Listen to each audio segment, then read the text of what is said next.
झंडा फहराएगा। कोचिंग से बात याद आई और इंफ्रास्ट्रक्चर पे, एक बच्चा मुझे विनोबा भावे यूनिवर्सिटी का गिरिडीह का बच्चा है, किसी गांव का होगा गिरिडीह से, उसने फ़ोन किया था आज से 2-3 मंथ्स बैक कि सर मैं बीसीए का स्टूडेंट हूँ विनोबा भावे यूनिवर्सिटी का, हमारे यहाँ सेमेस्टर में कोई फैकल्टीज़ नहीं है इस कॉलेजेस में, तो क्या आप लोग ट्रेनिंग प्रोवाइड करते हैं क्या? मैं रांची आ जाऊँगा।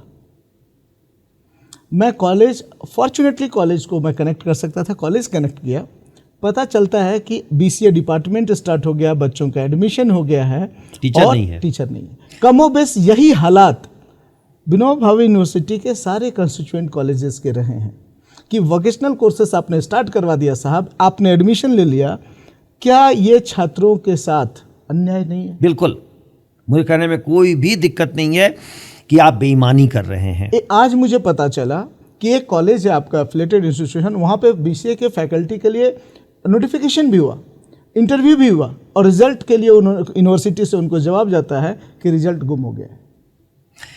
देखिए मई 2022 में उनका रिजल्ट ही गायब हो गया और उसके बाद से रिक्रूटमेंट हुआ भी नहीं। तो इन सारी चुनौतियों के बीच आप कैसे इनको नहीं रास्ता निकलेगा? देखिए, दो बातें मैं साफ कहूंगा। पहली बात तो मैं ये कहूंगा कि आपका पॉडकास्ट अगर कोई सुनता है और सरकार में लोग सुनते हैं, आप चाहे जैसी भी व्यवस्था है, आपके विश्वविद्यालय की व्यवस्था है, उनको शिक्षक अपॉइंट करने दीजिए। दुनिया भर में ये है, यूनिवर्सिटी ही करती है। एक पुराने सेक्रेटरी एजुकेशन थे, बड़ी अच्छी बात कहते थे कि आपने अगर एक सक्षम व्यक्ति को, अच्छे व्यक्ति को संस्था का हेड बनाया तो अच्छा चलाएगा, और अगर असक्षम को बना दिया है तो आप पहले ही तय कर चुके हैं नहीं चलेगा। तो विश्वास करिए अपने विश्वविद्यालयों पर, अपने कुलपतियों पर, और उनको करने दीजिए, क्योंकि आप नहीं कर पाए। 15 साल में सरकार ने टीचर्स अपॉइंट नहीं किए हैं। करिए टीचर अपॉइंट, चाहे जैसे भी हो। और मैं एक बात और कहूँगा, किसी भी क्षेत्र में आप ये कहिए कि ये मेरे राज्य का होगा, चलेगा, टीचर्स में मत कहिए। जब मैं बिहार से निकला तो जेएनयू ने हमको पढ़ने का मौका दिया और राजस्थान ने नौकरी दी। मैं राजस्थान में 10 साल नौकरी किया, वहां तो कोई नहीं कहा कि आप राजस्थानी नहीं हैं। हालांकि प्रश्न उठते थे, लेकिन वहां लोग इस बात को नहीं। मेरा ये मानना होगा, पूरे दुनिया से, पूरे देश से अच्छे शिक्षक खोज के लाइए और उनको अपॉइंट करिए, ताकि वो आपके बच्चों को, आपके अगली पीढ़ी को पढ़ा करके कहीं पहुंचा सकें। आप अगर आज ही मांग करते हैं मेरा बच्चा, मेरे राज्य का, मेरा लोग, मेरे, आप नहीं पढ़वा पाएंगे। मैं निकला बिहार से तो कुछ अच्छा पढ़ाई कर लिया।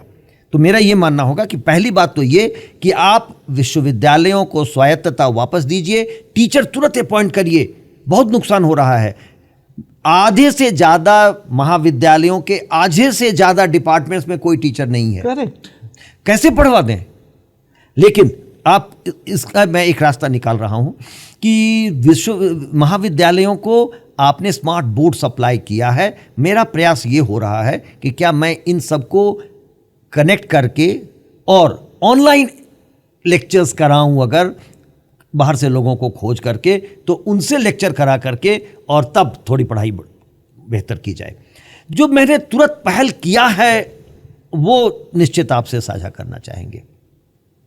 मैं बाहर से लोगों से बुलवा करके लेक्चर करवाना शुरू किया हूं। स्टार्ट हो गया? हो गया है। वाह।